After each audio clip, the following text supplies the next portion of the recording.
السلام علیکم ورحمۃ اللہ وبرکاتہ۔ جی ویورز کیسے ہیں؟ اللہ تعالیٰ آپ سب کو سلامت رکھے اور اللہ تعالیٰ ہم سب کو ایمان اور صحت کی بہترین حالت میں رکھے۔ تو چلیے سورۃ حجر کے رکوع نمبر 3 کی طرف بڑھتے ہیں۔ اعوذ باللہ من الشیطان الرجیم، بسم اللہ الرحمن الرحیم۔ وَلَقَدْ اور تحقیق خلقنا الانسان ہم نے پیدا کیا انسان کو من سے سلسال خشک بجنے والا گارا، من سے حمائن سین رسیدہ پرانا، مسنون سے بودار۔ اس رکوع کی پہلی آیت میں ہی اللہ تعالیٰ نے انسان کی تخلیق اور جس مادہ سے اس کو تخلیق فرمایا اس کا ذکر فرمایا۔ وہ مٹی دھوپ سے خشک ہو چکی تھی اور بجتی تھی، ٹھیک ہے۔ بجنے سے مراد یہ ہے کہ جو کیمیائی اثرات ہیں انسان کے اندر، وہ بجنے کے اثرات بھی ہیں کہ ہم غصے ہو جاتے ہیں، بجنے لگتے ہیں، ایک دوسرے سے لڑنے لگتے ہیں۔ اور دوسرا بودار تھی کہ اس میں بو تھی کہ یعنی گندگی کا عنصر انسان کے اندر، گندے کام کرے گا یا زناکاریاں کرے گا، یہ ڈاکے ڈالے گا، کسی کا حق مارے گا، کھائے گا۔ اور دوسرا یہ ہے کہ یہ سیاہ تھا، یعنی کہ اس کا اندر اس وقت تک صاف، چمکدار اور نورانی نہیں ہو سکتا جب تک اللہ تعالیٰ کے ذکر سے اس کو منور نہ کر دے، اس کا دل سیاہ ہی رہے گا۔ یہ انسان کی تخلیق کے اجزاء جو ہے اللہ تعالیٰ نے بیان فرمائے تاکہ انسان اپنی کیمیائی اجزاء کے ذریعے اپنی نفسیات کو پہچان سکے۔ والجان اور جنات کو خلقنا ہم نے پیدا کیا من قبل اس سے پہلے من نار السموم ایسی آگ سے جس میں دھواں نہیں تھا۔ اللہ تعالیٰ نے یہ بھی بتا دیا کہ انسان سے پہلے جنات کو پیدا کیا تھا اور پیدا کیا تھا ایسی آگ سے جس میں دھواں نہیں تھا اور شدید جلا دینے والی آگ تھی، بہت تپش تھی اس میں۔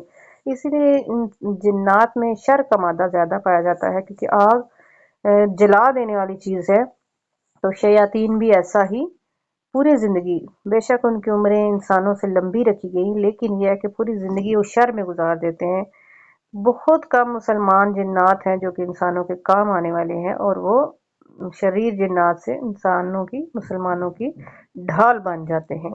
فَإِذْ قَالَ رَبُّكَ اور جب آپ کے رب نے فرمایا لِلْمَلَائِکَةِ فرشتوں سے انی بے شک میں خالق پیدا کرنے والا ہوں بشر ایک انسان من سے سلسال بجتی ہوئی مٹی سے من سے حمأ مسنون جو کہ بودار ہو چکی ہے اور سیاہ بھی ہے، سیاہ بودار گارے سے میں اس کو بنانے والا ہوں۔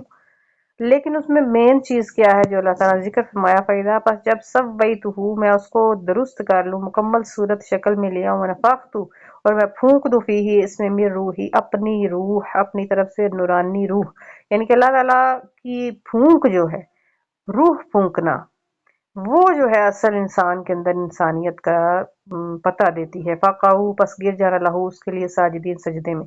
فرشتوں کو کیا حکم ہو رہا ہے کہ جب میں اپنی نورانی روح اس میں پھونکتا جاؤں، تمہارا کام ہے کہ چاہے وہ گارے سے بنی ہے، چاہے وہ مٹی سے ہے، چاہے وہ سیاہ ہے، بدبودار ہے، جو بھی ہے، جب میں نورانی روح پھونک دوں اس میں تو تم اس میں سجدہ اس کے آگے گر جانا۔ سجد الملائکۃ پس سجدہ کیا فرشتوں نے، کلہم سب کے سب، اجمعون سب کے سب، سارے فرشتوں نے سجدہ کیا، الا مگر ابلیس، ابلیس نے نہیں کیا۔ ابا انکار کیا، یکون مع الساجدین کہ وہ سجدہ کرنے والوں میں سے ہو جائے، یعنی ان کے ساتھ ہو جائے۔ تو یہ ابلیس کون تھا؟ یہ ویسے تو جنات کا سردار تھا لیکن اتنا عبادت گزار تھا کہ اللہ تعالیٰ نے فرشتوں کا سردار بنا دیا ہوا تھا۔ اعلیٰ کہا یا ابلیس، اے ابلیس ما لکا، اللہ تعالیٰ نے فرمایا کہ اے ابلیس ما لکا اللہ تکون مع الساجدین، تجھے کیا ہوا کہ تو سجدہ کرنے والوں میں سے نہ ہوا؟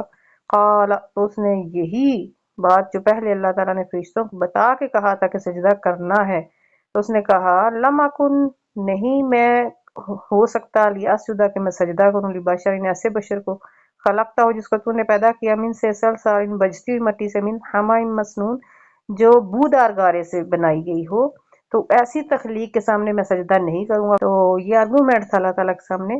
اللہ تعالیٰ نے پھر سزا سنا دی، قالا فرمایا فاخرج پس نکل جا منہا اس سے، فإنک رجیم پس بے شک تو راندہ درگاہ ہے، تم مردود کر دیا گیا، وإن علیک اللعنۃ الی یوم الدین تجھ پر قیامت کے دن تک لعنت ہے۔ قال اس نے عرض کی کہ ربی اے میرے رب، فانظرنی پس مجھے مہلت دے الی یوم یبعثون اس دن تک جب قبروں سے لوگ اٹھائے جائیں گے۔ یہ اس کا یقین دیکھیے، اس کا ایمان، اس کا عقیدہ دیکھیے، وہ جانتا تھا کہ لوگ قبروں سے اٹھائے جائیں گے۔